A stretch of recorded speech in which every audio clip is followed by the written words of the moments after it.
Good morning, good afternoon, good evening, or whatever part of the world you happen to be coming in from. This is Tuesdays with Peter, and that make me Peter. And so I'm excited today because we're going to be entering into a new series next 21 weeks. And the next 21 weeks is going to be talking about, let me unearth it here. Hold 1 second. I got 4 things on top of it. Positively Brilliant Self-Mastery. There it is. Positively Brilliant Self-Mastery by one and only Peter J. Redding. Okay? This is a book that I wrote in 2008. It got published in January 2009. And it was motivated by the fact of I didn't know how to figure out who I was at midlife, going through midlife crisis at 35, 36, 37. And I had been a successful business person. And I'll read a couple of excerpts from the book just to kind of get you oriented to the journey that I have been on. And I suspect that millions of other people are on as well. And so this book is a retrospect of what are the steps that I took? What kind of attitudes, what kind of beliefs did I have coming into this midlife crisis? What did I do to unravel those things or to get underneath those things or beyond those things? And what we're going to be doing for the next 21 weeks is doing a retrospect of the book, which was 12 years ago now, 13 years ago, to a retrospect of what was going on with me in my life at 1985. Okay, so here, and we have a special guest. Part of the book was written, and I asked my friends, my colleagues, my students, my loved ones around me to say, hey, do you want to write a short story, like a page and a half, 2 pages of indication of how this particular principle out of the 21 applies to you? What were you living? A real lives, actual story, autobiographical in nature that pinpoints or highlights that particular principle. So the very first one is with Ann Ranson, and I'll introduce Ann in a moment after I do some excerpts out of the book to kind of tee it up for the 21 series that we're going to put within the Tuesdays with Peter. So I'm excited, and so welcome.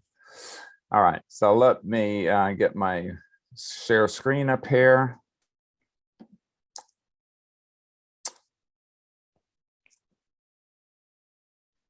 And here we go. So, positively brilliant self-mastery. This is the beginning of that 21-week exploration into becoming one's core self, what I now call core self, or that positively brilliant sense of self.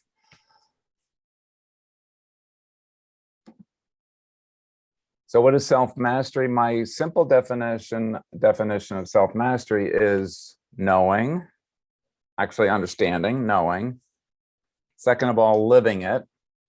Third of all, celebrating your innate and positively brilliant self. It's right out of the book. And I have further developed that into, you can call it your positively brilliant self, you can call it your core self, your authentic self. All of those are the same for me. That is what self-mastery is. Principle number 1 out of the 21 that we're going to be going through is you are connected to an infinite and life-affirming divine source. And like I said, Ann Ranson is our special guest contributor. She wrote this part of it, in her own words, is the way I say it, in her own words, part of principle number 1 in the book. And she'll be here to read it out loud for the first time ever. I've never done this before, so this is going to be a grand experiment. And it'll also be an opportunity for you to ask questions or to share your journey of this part of it, of how do you connect with your sense of an infinite, life-affirming divine source, okay? So to give you some context of the book, and this comes out of the introduction in the book, word for word, I'm just going to read it out loud here for you. And I don't plan on reading the whole book to you, by the way, so you can be assured of that. Once we get the grounding of what this is all about, then we'll get into much more of a discussion mode and interview mode.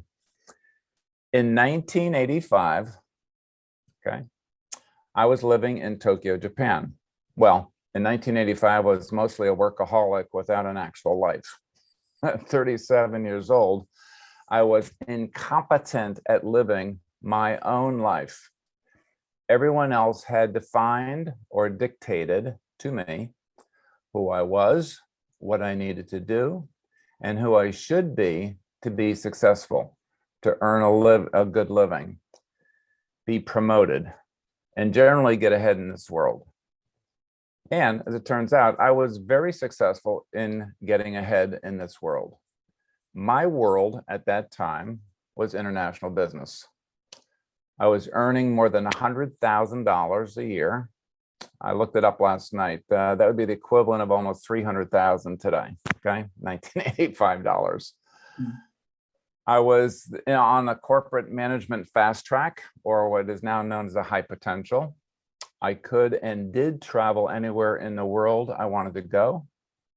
And I had no idea who I really was or what I was really meant to be doing. 23 years later, okay, this is in the 2008 when I'm writing the book. 23 years later, I know who I really am.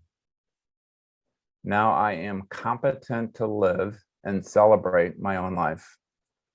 But in 1985, I was lost.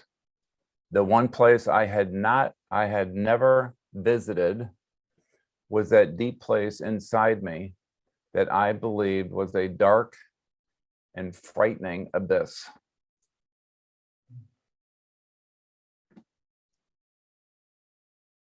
Again, directly out of the book, and it came directly out of my journal because I still love journaling. So I have a note, and this word for word that's in the book. From my journal on November 30th, 1985, Tokyo, Japan. Say what others want, even when it hurts myself. I don't rate a self. Do what's expected to keep everyone happy, but do not count self. I'm so frustrated I could scream. Better not scream, I might hurt someone. Trapped to please them all. I broke the facade and their rules. Now free and scared.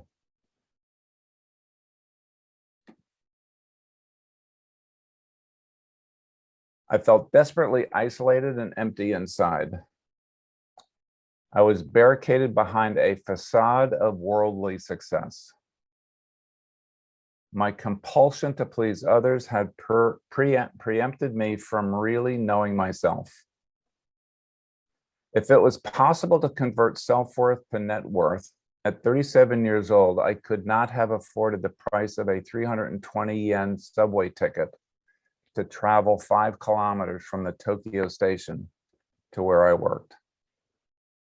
320 yen in those days was probably about $1.25. Okay. That's the condition that I found myself as I was reflecting in 2008, writing this book about where I was in 1985 and the journey that it took me on.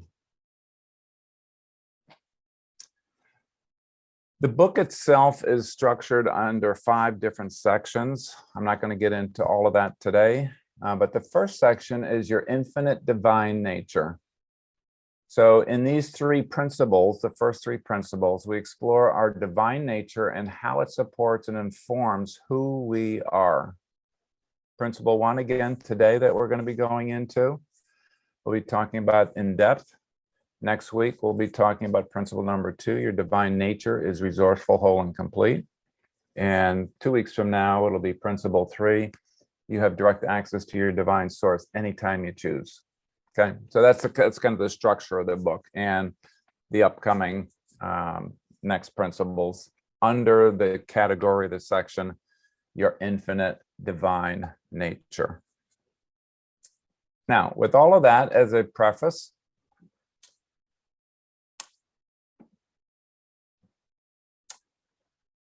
principle number 1, I have a quote, little quote, because I love quotes under each principle. We are all spiritual beings having a human experience.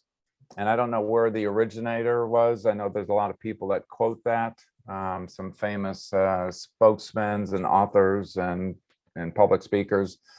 But I can't figure out the origin of that. And it's probably before my lifetime. So we are all spiritual beings having a human experience. And I really, really believe that.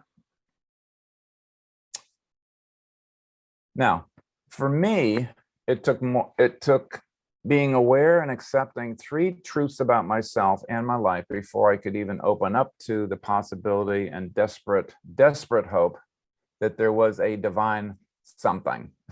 Because I didn't have that connection with a divine being, a divine essence, a divine source in 1985. Just didn't. I was brought up a Christian, a Catholic, a Roman Catholic, had gone through Christian schools, high school and university.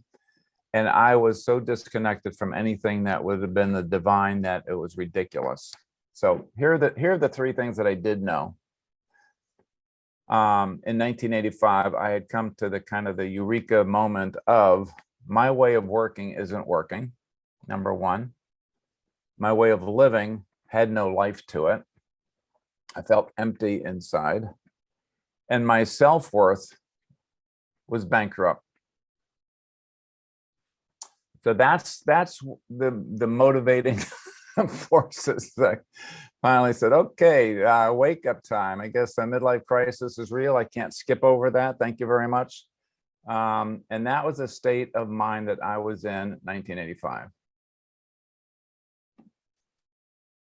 Now, as part of the book and part of the richness of this is, again, I asked colleagues of mine to write a story and raised her hand right away and said, Peter, I want to write about the first principle.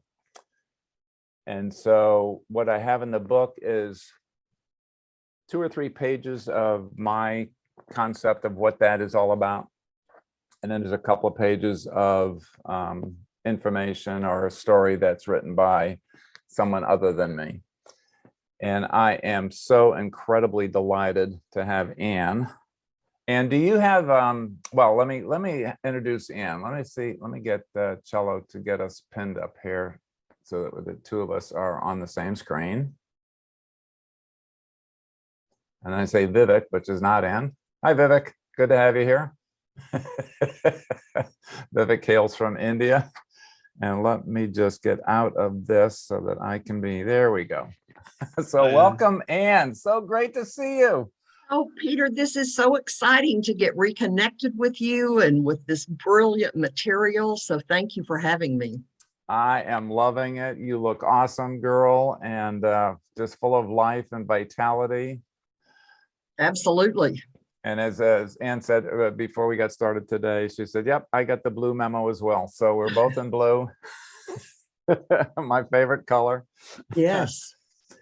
So Ann, would you like to read this excerpt? Do you have that handy, or I can put it up on the screen? Either way. Okay, great. So if you could just read that out. I want everybody to sit back at like a story time and say, okay, so this is about Ann's part of her personal life that she chose to share publicly. And if you could just read it out, and then we can talk a little bit about it after that. How's that? Sounds great. Thank you. All right. Okay. I heard myself say, for years, I've felt a strong connection to God. That connection has taken on a much deeper meaning in recent years. I used to think that I was in control, I thought of myself as spiritual, yet I was also clear that I had power. After all, I was successful in business, had strong family and friend relationships, so I wasn't doing such a bad job now, was I? All of that changed at the turn of the millennium. A coincidence? And so the changes began. First was a revelation that came as I was reading Who Moved My Cheese. As I read, What would you do if you weren't afraid? I heard a voice say, quit your job and move to DC. I was certain that something was broken inside me as there was no one else in the room, yet the voice was as real as any I had heard. Next, I heard myself say to my son, let's move, a rare occurrence for a native Texan. Thus began my path of hearing myself say many life-changing things. After living in the DC area for more than 4 years, I again heard myself say, let's move back to Texas. This was totally unexpected, yet there we were packing again. During the process of saying goodbye to a friend, I heard myself say, would you like for me to coach you? She replied enthusiastically, yes. What had I just said? I had a full-time job as a sales and marketing professional. This simple question led me to a total career change, becoming a professional coach and public speaker. Many times since, I have heard myself say things that I know are sourced from God. My connection is constant and strong. Now I'm not surprised when I hear myself say, as I know that God is once again leading me to a place I couldn't have imagined on my own. Sorry. And that's, yeah, wow. So what comes up as you read that in the moment? And I see emotions taking place, a fondness, or what's happening? Well, I think it's so many things, there's a little nostalgia, for those times in DC and making those choices, a little nostalgia around because this is where I met you, this Mm-hmm. was the path that led me to you and Marcia and y'all's training. Yeah. And then I think the other piece of it is that I have continued quite diligently in the 12 or however many years you said it's been to continue to develop that relationship with God. And I still hear myself, just this week, another one of those I heard myself say, and it was like, oh, okay. So that's why this chapter is so touching to me, because I think it's at the core of my belief system. And I think that's part of what touches me. Yeah, I saw that. I hear that. I applaud that. I am so thankful that it did lead our paths to cross so Me many years too. ago. And it's so rich. The concept of the divine, having a sense of a divine and having that be a guide, having that be a voice, having that be a feeling. I would not have understood this conversation back when I was in 1985. It's like, yeah, right. Yeah. I get plenty of signals from the external world. Thank you very much. I'm already in overload. Thank you very much. I can't be bothered, or I don't even believe that there is that direct communication, if you will. Yes.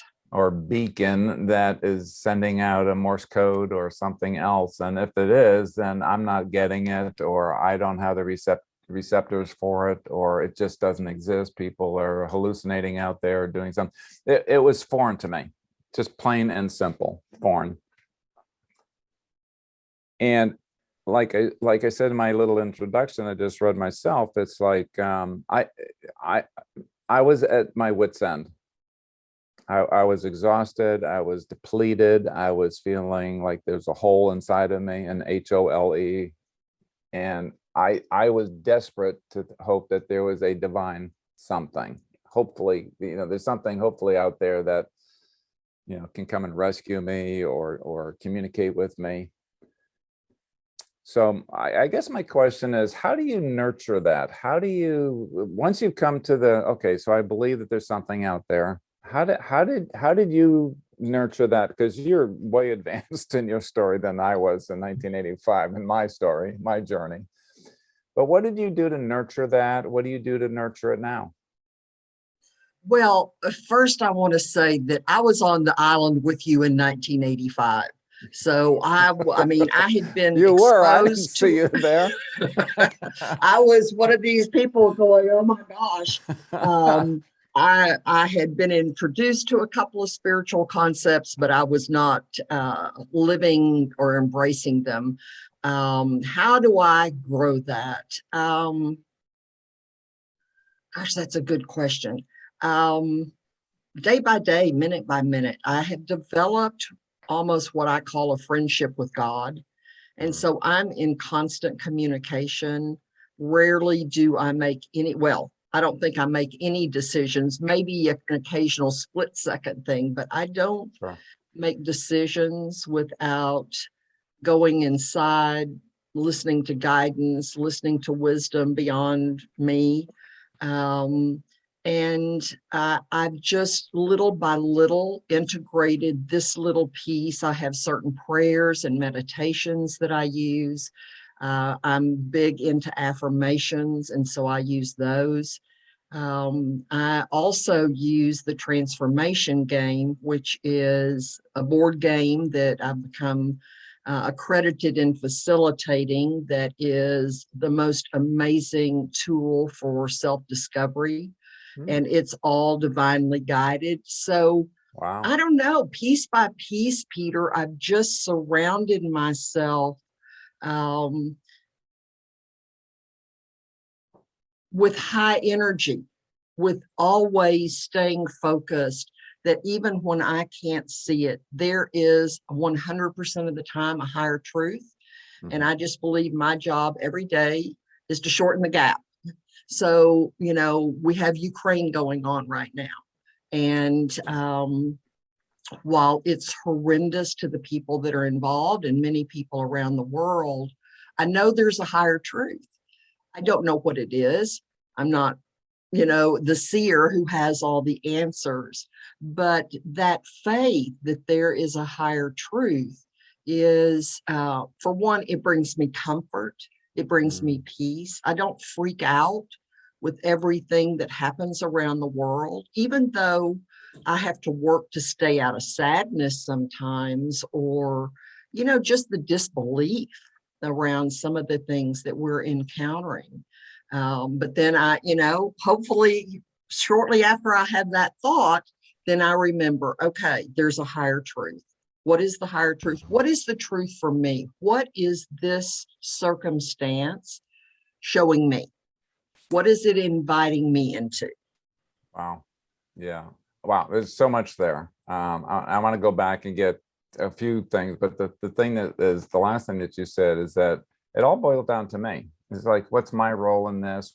How does this impact me? What do I need to do to send out love, compassion, energy, understanding, as opposed to getting embroiled in everybody else's business, quite Mm, literally, and hating them or not having compassion for that. And then like I say in previous sessions, I've said, what am I adding to the emotional soup of the world, right? Am I adding a hate and discontent, and that just adds more hate out there into the cesspool of hate that's going to float over to Ukraine and this month, right?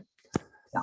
Or do I add a sense of loving, compassionate, I wish the best for everybody, um, and have that higher thought and have that on a daily basis. I don't have it on an hourly basis. I'm not that conscious. Maybe I will someday. Maybe in another 14 years I'll have another retrospect of the retrospect of the retrospect. Say, all right, so I'm But not. we all have to have something to aspire to, right? That's right. There's more. Yeah. Um, You talked about the transformation game or board game or something. Could you just say that out loud, and Cello will put it in our chat box for people to refer to? Oh, sure. Thank you. So the transformation game, as I say, is a board game. It was designed and developed in Findhorn, Scotland. And if you're not familiar with the story about Findhorn, I won't go into the whole story, but it's very fascinating. It was considered one of the first, if not the first, intentional sustainable community in the world. It's on the northern coast of Scotland. And there was a woman, Joy Drake, who really wanted to, figure out how to bring that community experience out into the world. And so they developed this game, and you get born and you travel, you play it like Monopoly. You roll the die, and instead of landing on Park Place, you land on an angel square or an insight square or a setback square. And you're born on the physical level, then you move to the mental level, the emotional level, and then the spiritual level. Wow. And what it does is it shows us what we believe.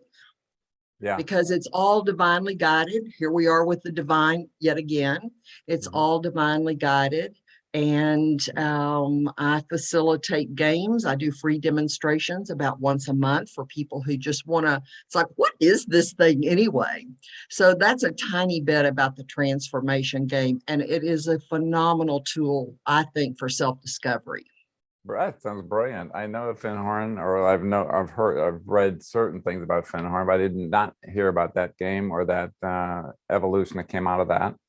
And as you described it, it's like what we do in Coach for Life in terms of the fifth quadrant. Start with the body, the physical, then go to the intellectual, and then the emotional, and then the spiritual, and kind of, what are all the programmings that come out of each of those segments as I grow up until I don't know who I am.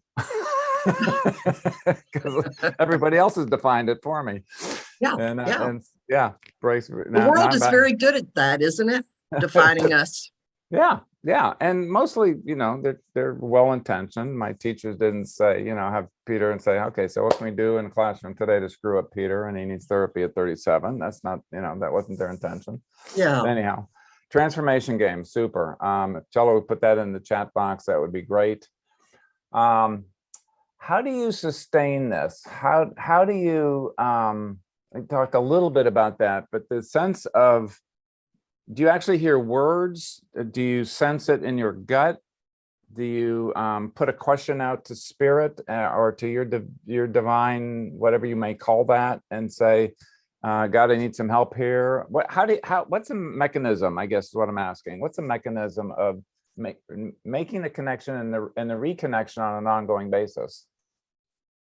These are great questions because I've never articulated any of this. And so a lot of it is in words. I hear words. I say I get downloads. Yeah.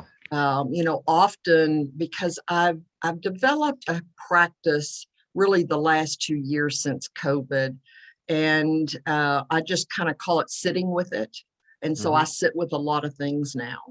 And I have developed the practice of, if I'm reading an article or I'm listening to a news program and they talk about something that maybe I have some belief around.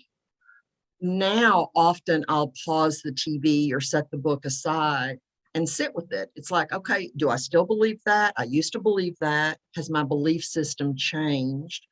And sometimes during those sitting with it, I just start to get ideas. I have learned, I always have a notebook and pen nearby because I've learned just to write it all down. And sometimes I actually create programs from that or use it in coaching or in some, way in my personal life. And I don't know, sometimes I've begun to think, and this may sound really crazy, that sometimes maybe I'm just supposed to download it and bring it into the earth plane. And it's not necessarily that I'm supposed to do something with it. Does that make sense? It totally makes sense to me. There's two principles here. One is just to be with it. Let's just let it kind of resonate and actually look at, what kind of a belief do I have around this? And does it continue to serve me? I use that one all the time. because beliefs are in the human plane. They're not in the divine plane. Number two is this something for me to do? Is this my work to do? Or is it just I need to bring the consciousness, into form or onto the planet's, physical plane, as opposed to the ethereal plane? And that's my job. That's a piece of my job to do. And then it's for somebody else to take that.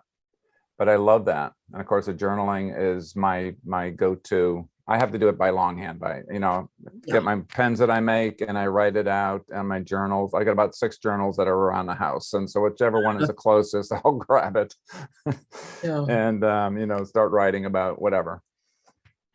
Yeah. But the idea of taking it and examining, okay, first of all, there's a noticing, something's going on here that I just was interacted with, or that got landed in my lap through, watching the news or having a conversation with somebody or reading something.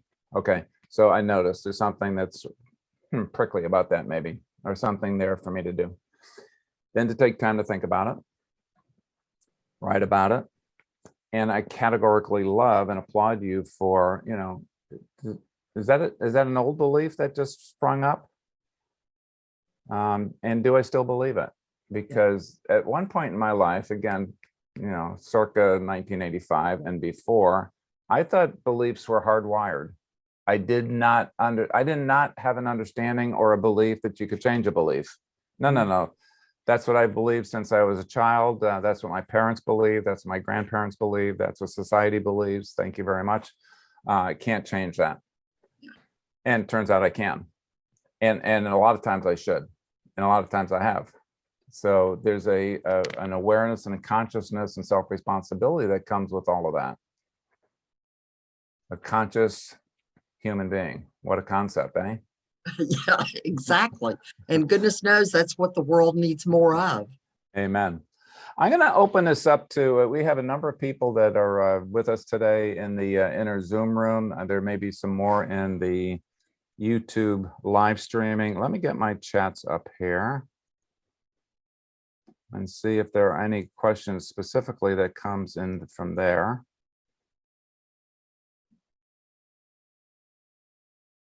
I'm not seeing questions. I'm saying hello to Peter and hello to Ann. Welcome. Okay, great. Special edition. Intentionswork.com. Okay, that's how you can get a hold of Ann. And I've also got her email and phone number as well that you have on your website, so I can share that as well.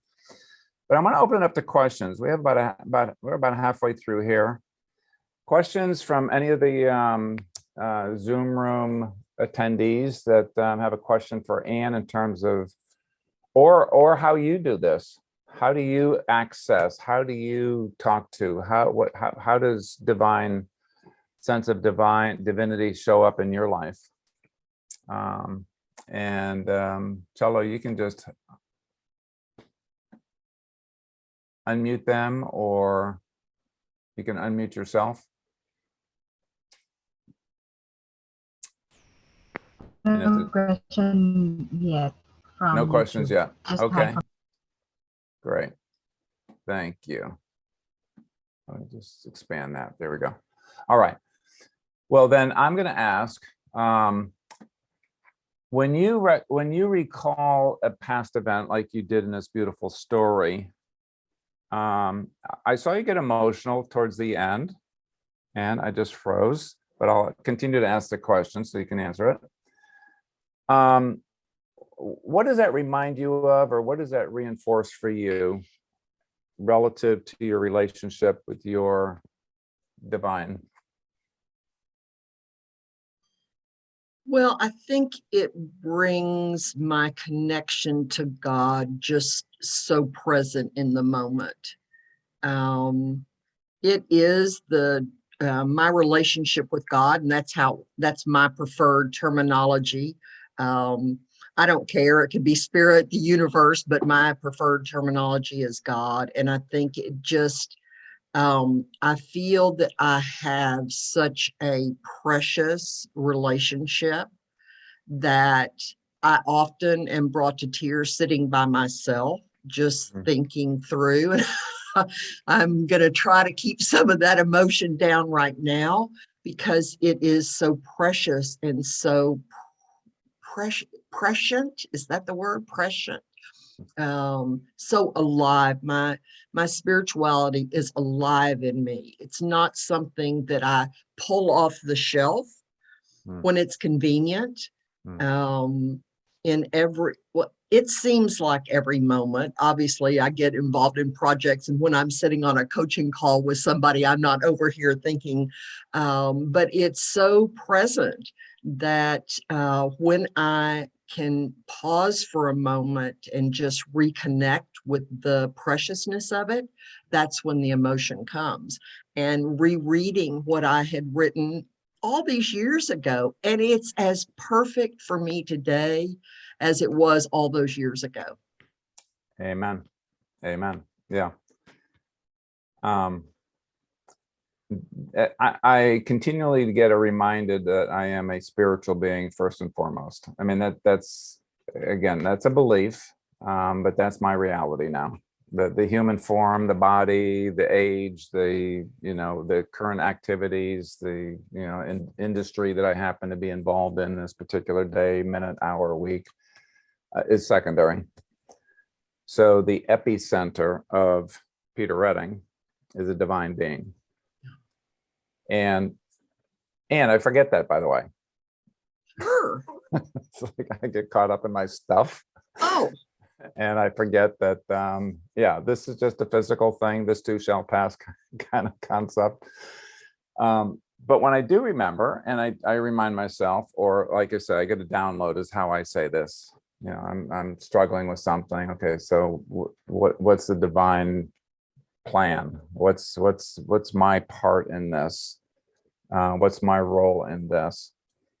And for me, it comes as it's not a flash of brilliance necessarily, but it's there's a feeling that I have inside my body that this is the right thing to do. Yeah. Even if somebody doesn't like it, even if it doesn't make commercial sense. Yeah, that's the signal. That's the and it's humbling. It's Yes. incredibly humbling that my God, my spirit, I call it spirit, my spirit has this connection that is part of my being. It was there even when I didn't know it. It's there now. It'll be there until I die. And who knows, maybe afterwards. But there's that sense. And part of it is for me to be quiet. Like you say, just kind of sit down, turn the TV off and be with. I love that, just to be with it. To have that quiet moment of communication, receptivity. So I've come a long ways from the point of, geez, I hope there's a divine something out there, because I need rescuing. Thank you. Dear God, if there is a God, please be merciful. Lead me out of the darkness. I mean, it was a dark place that I come from, and it had physical toll on me. At 37 years old, I felt like a 70-year-old man, even though I wasn't 70 at that point. I was exhausted. I was spent. I was physically, I couldn't do it. I just barely get up. I'm healthier now than I was then because of this. I'm probably 3 times healthier, physically, mentally, emotionally, spiritually, than I was at 37. Wow. And there's a vitality, there's an energy now directly because of this one principle that not only do I have access to it, but it is part of me. Yeah. There's a wonderful meditation that the Heartfulness Foundation, heartfulness.org, has. They've been around for, I think, about 140 years. They're out of India, but they're worldwide, global. And they offer meditation for free for anyone that wants it whenever they want it, literally 24/7, 365. And in one of the meditations, they talk about that divine spark emanating from within me. Not from Olympus, not from the Himalayas, not from, Washington, D.C., but from inside of me is the origin of that divine spark, that divine knowingness. And I really like that, because in lots of faith traditions, they talk, you're a child of God. You are a child of God. Well, I take that seriously now, and literally, and so are you, and so is everybody else. It's not that I'm the only one. Now, I'm not the chosen one. I am, in a sense of, but then again, there's also 7.4 billion other brothers and sisters on the planet that were the chosen one to have this human experience. And so that kind of lightens things up, number one. Oh, good. It's not all on my shoulders. Whew. I can barely handle what's been given. But that is a piece of me. That's not just a part of me that sheds after, okay, so 40 years old, you kind of lose it. Sorry. No. Every single day, that is part of my being. And so, okay, so where does that, how does that inform me? How does that inform my actions? How does that inform my choices in front of me for the work that I do, the work that I've been designed to do? And it's the alpha, it's the genesis, it's the beginning of something special that I have embodied as a human being. And so part of that is taking time to re-access that. That's why meditation is so powerful, I think, or prayer, or being in nature, or spending time with, these little urchins of kids that we call children or grandchildren or great-grandchildren, wherever you are in that scenario, that life cycle. Because it reminds me of the divine. It reminds me of pureness, of innocence. So here's the question to the group. Okay, I want you to type in the chat box, each of you that have kind of been listening in here. Where's your spark of inspiration come from that you believe comes from the divine? And it could be very physical, it could be very practical, it could be very worldly. But where do you get that spark of divinity, that reminder? Just type 1 or 2 or 3 words, sentence into the chat box. I want to read some of these out. Oh, I can't wait to hear these. And I've got a question already coming in from Kay. Thanks, Kay. Great to see you here. Oh, hi, Kay. We were in class together. Were you really? I'd forgotten that.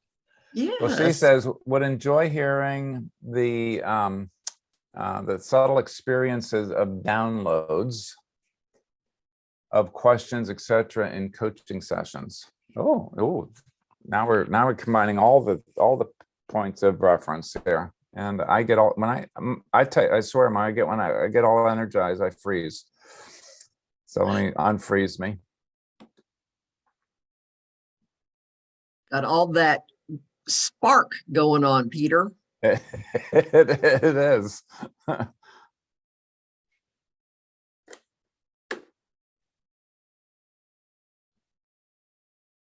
right.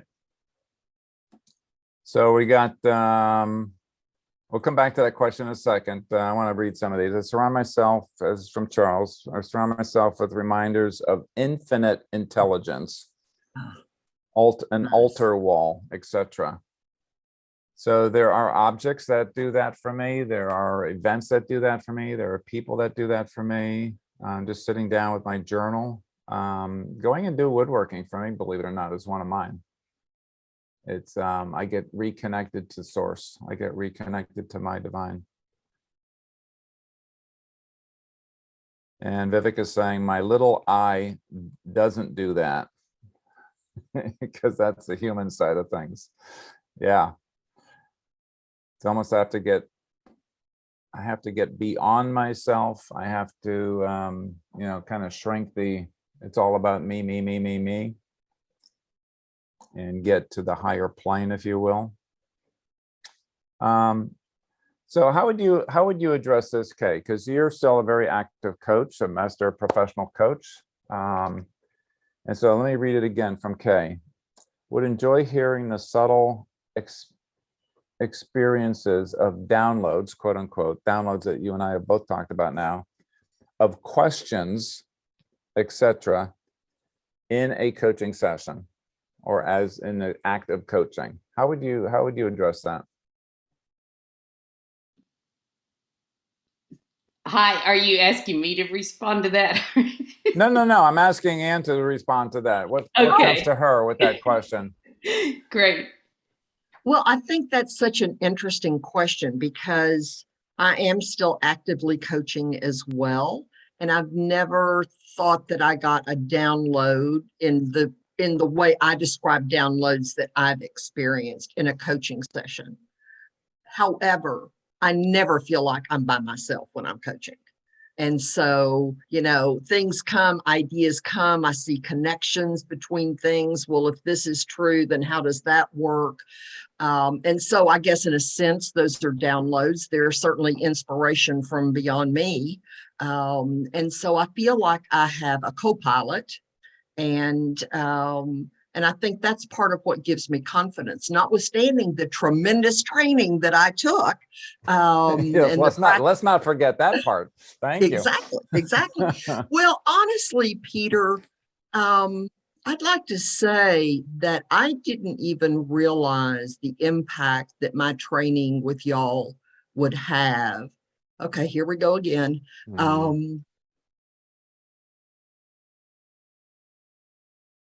You opened up some possibilities for me, unintentionally perhaps, that still, well, you can see, still bring me great emotion to this day. So I'm very grateful to y'all. Thank you. Thank you. I received that. Yeah, and I think Kay is kind of tapped into, because I'm a divine being. Guess what? I'm a divine being when I'm in my woodworking shop. I'm a divine being watching football games with Marcia, yelling at the guy that just fouled and said that, the ref didn't get it. He fouled him. He fouled him. And it's with me when I'm coaching. So the subtleties of it, in some cases for me, is not so subtle. It's just, there's a question that's obvious that it was not thought up by Peter Redding, the human being, but is flowing through me.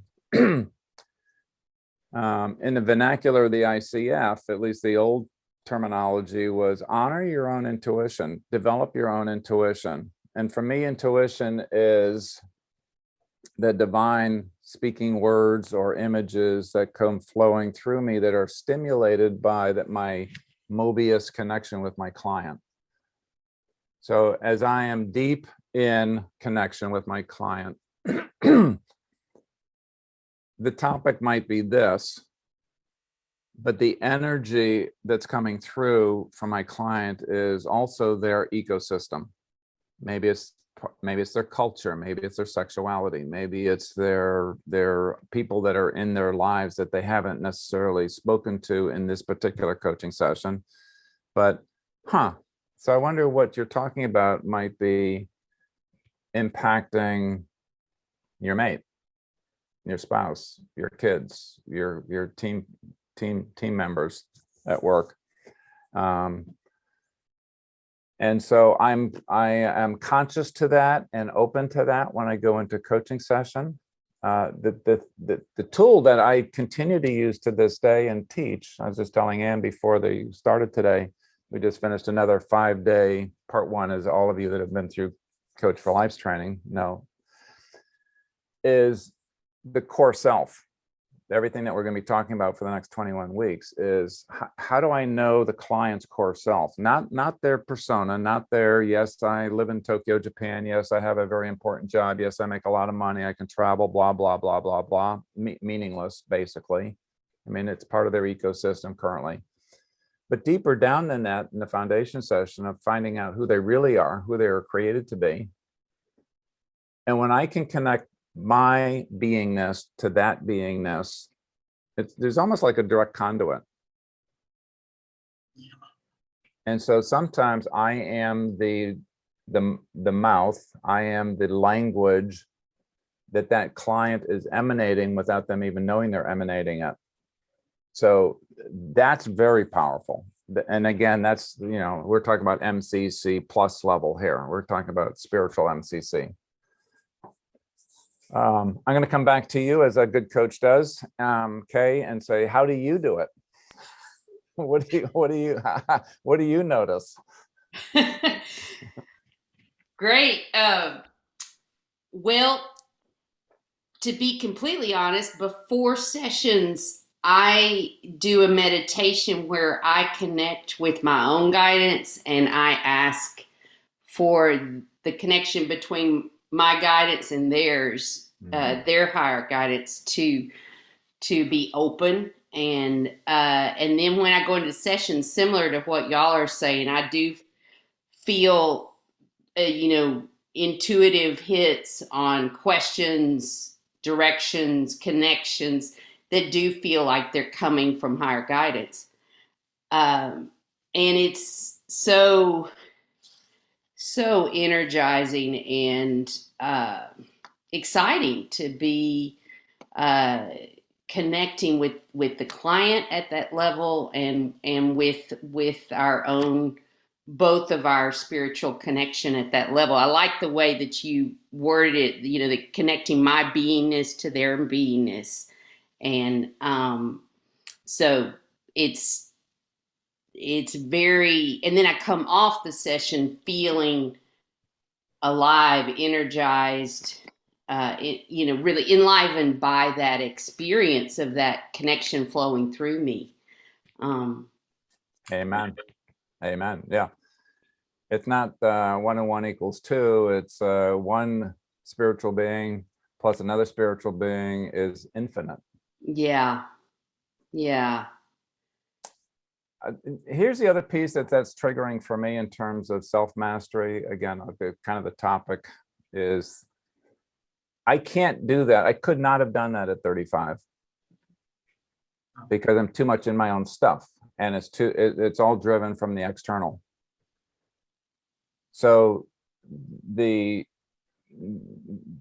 principles that Coach for Life has had for the last 25 years has been about getting to know the client at their core, and us as coaches having a continuing sense of self-mastery, which means examining the beliefs, as Ann had talked about earlier, and letting go of that. Does that still work for me? Is that still germane? Is that still a part of my operating system or not?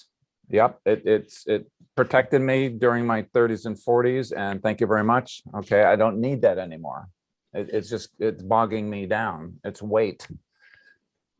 And the ICF in the last 5 years has had a huge press on the sense of self-reflection that a coach has to do personally to continue to self-reflect, continue to self-develop, continue to let go of those things as a human being that no longer serve. Now, the last words are mine, but basically that's what they're looking for. And I want to be that clear channel without all the stickiness or sediments or plaque of all the things that I've had to deal with in life. Clean that channel out so that I have a clear communication, clear channel at that spiritual level that you're addressing right now. And so it explains what happened. I did a demonstration, as I normally do in the coach training, as you know. And this happened to be in India back, I don't know, I'll say 10 years ago, when I was there in person before the COVID hit. And I was asking for feedback, and one fellow, raised his hand and said, that was just plain unfair. You ask exactly the right question, exactly the right time for this exact client. And it was like, where did the hell that come from? And I couldn't explain it at the time. I just said, I don't know. It just seemed obvious or apparent that this is whatever. But what you're asking about now, tapping into now, is an explanation of what happened then. it just came through. Because I'm a clean slate, or as clean as I can be as a human being for that particular client or that particular coaching session. And so, boom. And I love that. And I love that we're even talking about that for coaches that are just getting into coaching.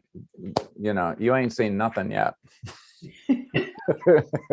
When you aspire to be at the level that Kate is at and Ann is at, and you know, to have that sense of connection with your client at such a level that just things come through. It just comes through, and don't be afraid to ask it. Yeah. Let me see, Larry's got here. Let me just come back to that. Mine tends to come mostly in and during quiet meditation periods. Yes. And that's the beauty of meditation. It's just, thank you for that, Larry. Christine says, Ann, I share your passion and have had a similar impact by watching Peter in person, witnessing his brilliant spark. Well, I love that one. Yeah, thank you very much. Thank you. And love right back to you, Christine. I'm sure that you are modeling that for others as we speak. She also says, I'm inspired by all the beauty in nature that God created. Yeah, it's so fabulous to just be in God's creation and be a witness, be a recipient, be connected with. My inspiration comes from the words and feelings my clients express to me. I feel that a confirmation that God created me to be my natural self. Amen. Hallelujah. God bless you. I see we're about 3 minutes remaining here. And so I want to go to, let me just get your information up here. Here she is, Ann Ranson, 972, I assume is a Texas exchange. Ann at Ann Ranson. How did you tell that I had? I know, girl. And you can find her at Intentions Work. Love that domain name. Well, actually, that's in transition. So I'd like to also direct people to annranson.com. I'm in the process of combining everything under Ann Ranson. But either way, you will get there. Fabulous. Fabulous, fabulous. And let me just, wait a minute, let me get my, so that you can actually see this, everybody. I'm looking at it, but I realize that you're not. So there you go, Ann Ranson. Thank you. .com. And what else have I got here? Can I say one quick thing, Peter, in closing? You certainly can. So I think sometimes I'm reflecting on what I've shared with you today, and I think I make it sound like this just happens so easily, and living, a God-centered life just kind of happened. But my son went away to college in 2009, and I kind of used that opportunity to really focus on working and building my relationship with God. And so I didn't start, I wasn't this way in 2009. I had a little bit of this, but I have intentionally and actively worked to build. It's not work, it's not hard, but it is, it's like one of my spiritual teachers used to say, it's simple, but not easy. Yeah, it's intentional. So I just don't want to misrepresent and have people think, oh, well, it just happens. It's years of practice and joyful work, I would say. Amen. Yeah, and the word I would use, it's intentional. Yes. It's there. It's always been there. I really believe that in me, even when I was obtuse to it, even if I was abusing it, even if I was not focused on it, it was still there. But it was an itty bitty tiny voice down there somewhere that I just did not hear, and was not tuning into. So thank you for that. And it's a journey. It's a continuing journey. It continues to today for me. All right. Well, thank you all for showing up. Ann, you were awesome. You are awesome. You've always been awesome, even before I met you. And thank you so much for being the inaugural principal #1 storyteller. And God bless you, girl. Well, this was a delight, Peter, to reconnect with you and this material and just to reinvigorate. I'm so glad you're going to do this series because positive, all the things that you write in your book are just so timely, again, and still. Thank you. Thank you for that. I'm going to just do one little thing here and get to, let's see. Well, I lost it. Peter, while you're doing that, if I can just read Kay's message. Yes, please. Ann and Peter, love hearing your journey to connection. Woohoo! Thank you so much. Thank you so much. And I think I've got what I'm looking for here, just to kind of tee up next week and give you a tantalizing tidbit. There it is. Principle #2, your divine nature is resourceful, whole, and complete. And if I can locate or find the author of that story, then they'll be featured, as beautiful Ann has demonstrated today. Some people I've lost track of, or they're on to other things, or they're retired. I don't know why they would be, but they're retired.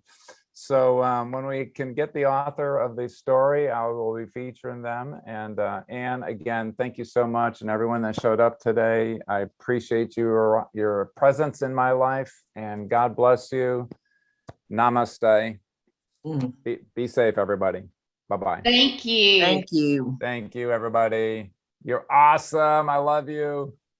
You're positively brilliant. You're positively brilliant. I need to use that as my tagline now. Yes. Yeah. Bye-bye, everybody. Thank you. Bye-bye.